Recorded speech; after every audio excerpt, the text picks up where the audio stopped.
Hello my beautiful people, Mambo VP. So welcome again to my YouTube channel, but please don't forget to subscribe, like and comment. So today we are going to have our lesson number 6, which we are going to see the usage of pronouns in a sentence in English and in Swahili. As we had discussed the last time in lesson number 5, we discuss on the pronouns in English and Swahili. So without wasting time, let's go to the point number 1. The point number 1 says, I am cooking. I am cooking. So in Swahili it is, mimi ninapika. Mimi ninapika. So you can see the pronouns I, which is represented by mimi in Swahili. Me. Number 2, are you a teacher? In Swahili, wewe ni mwalimu. Wewe ni mwalimu. So this pronouns you is used in a singular form.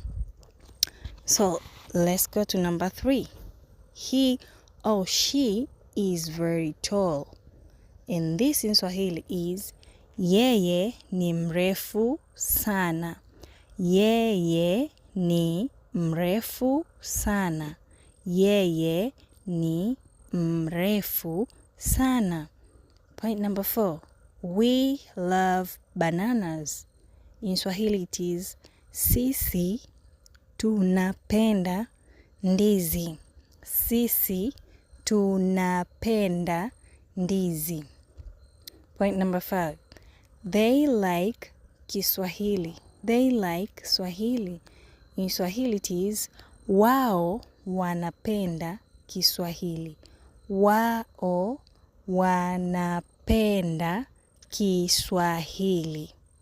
And number 6 is, are you pilots?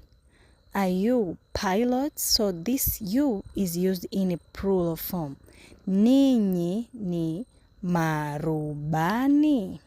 Ninyi ni marubani.